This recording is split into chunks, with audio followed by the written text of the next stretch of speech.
What's up, guys? Jesse back to my channel. Tonight I'll be doing a review for Aew Dynamite Holiday Bash. So let's get to it then. Alright, during the whole show, the almost the whole show, the show kicked off with interviews and stuff backstage about World's End, all that stuff. So yeah, a lot of talking and stuff. So anyway, and then saw MGF backstage and all that. So let's get to it then. With the first match, TBS Championship, Mercedes Moné versus Anna Jay. All right. I'm trying to look for the All right, everybody has their entrance and stuff. So the Dapper Yapper Justin Roberts handles the final formal pre-match airing introduction. Then the bell sounds to get this title match opener official off running. As things get going, we see Jay get off to a good start. Fans are loudly behind her in Washington D.C. tonight. Monet begins taking over as a Let's Go Anna slash CEO dueling chant breaks out. Monet maintains the offensive lead as the show heads into the first commercial break of the evening. When return, Jay takes over control of the action and gets close to a finish until Monet bites her way free. Monet then hits a sequence of big trademark moves, culminating with her Monet maker for the win. In her 11th TBS title defense, Chris Tanner is shown watching on afterwards. The winner is still TBS champion, Mercedes Monet. And then we have FTR had a video promo thing and stuff that they won't be in action until January 1st. So yeah, so they'll be out towards the end of until 2024 finishes. So until they're cleared to January 1st on AW. All right, I have a segment coming up with MJF. MJF's theme hits, and now he comes to the ring. He talks about how the Washington Wizards suck. Fans chant, "Wizards suck." He says they do. He then talks about it being the holiday season and says he's not Scrooge. He says the most important holiday is coming up, Hanukkah. He says if you're not down with that, Santa's not real. Fans chant for Santa. MJF mentions a charity effort he is part of and says he may get emotional. Please start the music with a shaky voice. He talks like those sad commercials with sick children and dogs. Oh, I hate those commercials so much. They make me sad. He then introduces a small child, and it's this baby. We see a small body doing the Adam Cole pose with Adam Cole's real head, real head on his body. He tells us to scan the QR code we see on the screen now to help that small kid out. He says if they buy that pay-per-view, a part of the money will go to his foundation, which is to put uh, to put this small child out of his misery. He gets legitimately annoyed at fans chanting over him in the background. Cole then appears on the big screen. Cole says there are going to be two men, Matt Taven and Mike Bennett, to make sure MJF has nowhere to run or hide, so he can finally finish things between them at World's End. Cole says he forgot something. Oh yeah, hey MJF, am I kicking your ass yet? With that said, MJF looks confused. The video screen fades to black and Cole is shown standing behind MJF in the ring. MJF turns around and Cole proceeds to beat him down. He does for the Panama Sunrise, but MJF scurries out of the ring and retreats to the back. Cole's team hits to end the segment. Alright, Jamie Hayter challenged Julia Hart for AW Fight for the Fallen. Yeah, she challenged her for Fight for Fallen for January 1st. Alright, here we go. From there, as Cameron mentions that Kenny Omega has been gone from the scene for a while. Yep, he says he's scheduled to return to the ring at the Tokyo Dome for NJPW in January, and he mentions that he'll be back in AEW soon. As we have a video package airs to promote the highly anticipated return of Omega. When it wraps up, we hear the crowd chanting his name. Thank goodness he's coming back. Oh man, but I'm pretty sure he's gonna be back and forth wrestling, so I don't know what's gonna happen. So anyway, second match coming up. Nick Wayne and Christian Cage versus Hook and Kajori Shibata. Inside the arena, the theme for Christian Cage hits, and out he comes accompanied by Hook. The two settle inside the square circle for our next match of the evening. As they do, the show heads to another pre-match commercial break. When we return, Hook's theme hits, and now he comes to the ring with Kajori Shibata as footage is shown of the glass break to explain a cast on his hand. The bell sounds, and off we go. And Hook kick things off for the respective teams as we settle back in from the break, and the match is in progress and sees a lot of back and forth swings and momentum. As just as it seemed, Hook and Shibata went on their way to victory. Mama Wayne hits the apron for the distraction, sending out the patriarchy duo for the win. So winners, Christian Cage and Nick Wayne. Alright, AW Continental Classic, Shelton Benjamin versus Beast Mortals. Before that, I have a segment of Veal also King of New York vignette airs showing Chris Jericho with his ROH Championship traveling around the hot spots and tourist attractions in New York City to promote his title defense against Matt Cardona at ROH Final Battle 2024. A new Bandito vignette airs to promote his upcoming AEW return. The show heads into another commercial break at that point. When return, a Glamour Marmite is shown backstage cutting a promo accepting the Tijuana Street Fight challenge from Thunder Rosa for AEW World Championship. Excuse me. I'm sorry, guys. Bless me. Excuse me. That sucked. Anyways, from Thunder Rosa for AEW Worlds and Transfer for she encouraged her to bring her dad so she can't ruin two generations at once. Yeah. Alright, Tony Giovanni's in the ring. Is in the ring. I didn't see that right. When we return inside the arena, he introduces his guest at this time. Ricochet. Ricochet makes his way out in a suit. Giovanni brings up having 6 points in the AEW Continental Classic. He brings up Ricochet's recent change of attitude the last time we saw him. Ricochet says it looked real good on him, though. The theme for the Hurt Syndicate hits. Now comes MVP with Bobby Lashley and Shelton Benjamin. They confront Ricochet in the ring, who acts nervous and starts sucking up, trying to act friendly with the trio. They aren't acting friendly back. In fact, MVP asks Ricochet if he still has the business card he gave him. Ricochet goes to pull it out as Lashley snatches him up by the scruff of his neck and coat. MVP tells Ricochet no one likes a kiss ass or a suck up. Ricochet backs up and heads to the back. Benjamin stays in the ring. MVP tells him to hurt somebody and he awaits the arrival of his opponent for tonight. Meanwhile, MVP heads over to join the game on special guest commentary for this one. The Beast Morals makes his way out. The bell sounds and off we go with the AEW Continental Classic action. Benjamin takes the early offensive lead, and after dumping Morals out to the floor, the show heads to a mid-match commercial break. When return, Benjamin hits the Hurt Fall to win. He has 6 points now. So winner is Shelton Benjamin. All right, the Hurt Syndicate hurts some more people.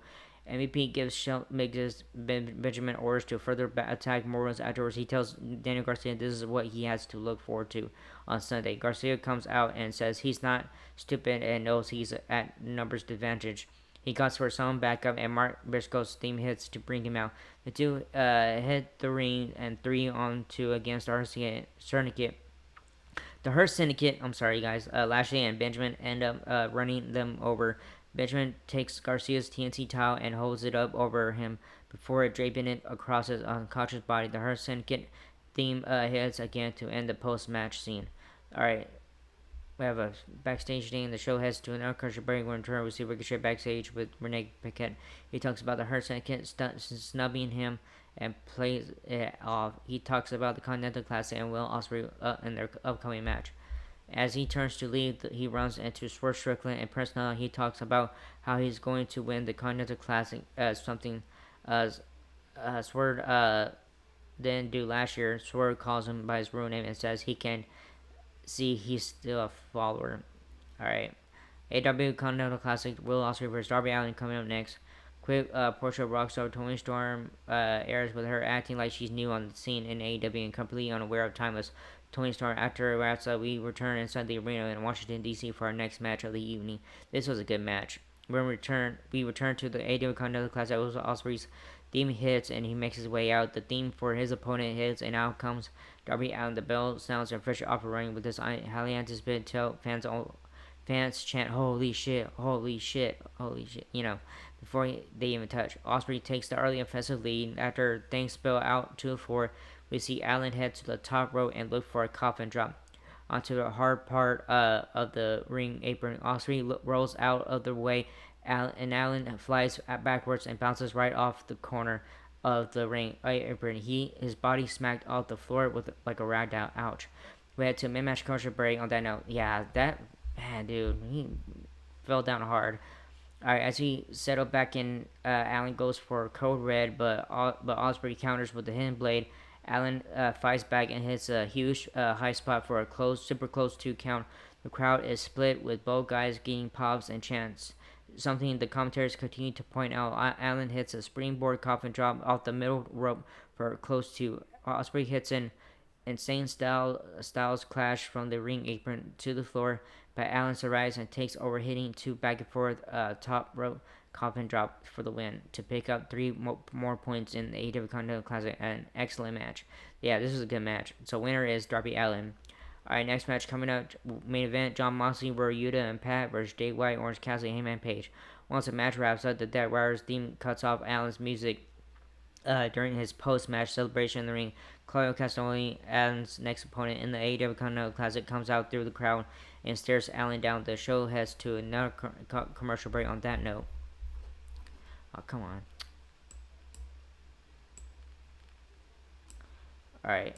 When we return, John Moxley, Yuta, Pac, Martin Shafir with Castagnoli at ringside. It's main event time. The theme for Jay White hits, and now comes Switchblade by himself.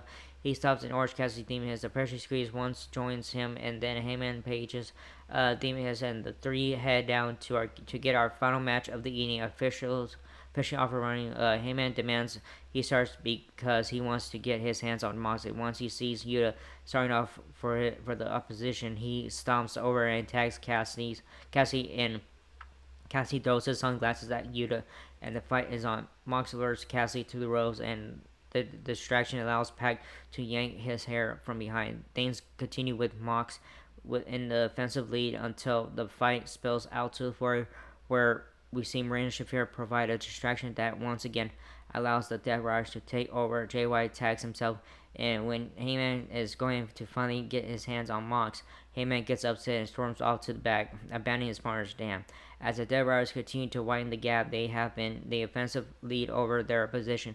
The show heads into the final commercial break of the evening. When return, Yuta is having his way with White fans chanting, "Fuck you, Yoda." Fuck you, Yoda. Fuck you, Yuta. As he works White over in the Death Riders corner, White ends up sending Yuta crashing out to the floor. Alright. Mox takes over as a legal man for his team and continues to deliver punishment to White. As Gabber does the usual show and speed read through updates to multiple upcoming AEW shows, which literally no one can fully digest. And remember, due to the sheer volume of updates, usually including, especially if they're trying to pay attention to the match. Yeah, they every time they announce something during match, I don't pay attention and stuff. So, anyways, White finally makes a much needed tag to Cassidy, and the pressure squeeze one takes the hot tag and begins the fired up offensive combat, shifting the momentum to his team's favor for the first time since Heyman walked out on the rest of his teammates. Mox ends up taking Cassidy with a cutter. Just as he does, Heyman returns and begins brawling with Mox. He sets up for a buckshot lariat, but Cassidy ends up hitting an orange punch before he can. Heyman goes for a buckshot lariat and looked like he was going for Cassidy, but Cassidy ducks and he takes out Yuta. White hits a Blade Runner as he and White argue. Mox comes up from behind and rolls Cassidy up for the win. Death Riders exit through the crowd as White and Hangman continue to argue. Cassidy recovers, and all three begin shoving each other as they argue. Mox and the Death Riders surround the ring on all sides of the apron. They begin brawling. They eventually go their separate ways through the crowd and entrance tunnels as the Scabber plugs AEW rolls in. 2024 as this week's show goes over, so thanks for joining us, blah blah. So winners are John Moxley, Rare Yuta, and Pac. So a good show tonight, but the good one was mostly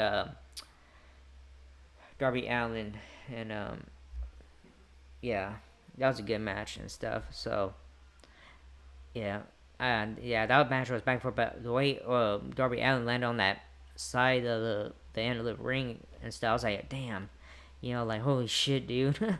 But yeah, it was loud too and stuff. But anyways, yeah, good show tonight and stuff. Not too bad. So, yeah, good show. But so next Wednesday there won't be no AEW Dynamite because of the Christmas Eve and Christmas Day and stuff. So yeah, so this Sunday will be AEW Dynamite, the 31st Street and stuff. So yeah, so which is weird. I know that, but anyways, because it's the holiday stuff and they want to take a break, so join and spend time with family and all that stuff. So anyways, that was it for this video. Hope you like it or not, whatever and stuff. And so that was it. Now see you guys. So anyway, so like, subscribe, hit the button, leave a comment if you guys want to leave a comment on the bottom row. I don't care what you guys do. So yeah, like, subscribe, hit the button, all that stuff. So that was it, and I'll see you guys in the next video. Laters.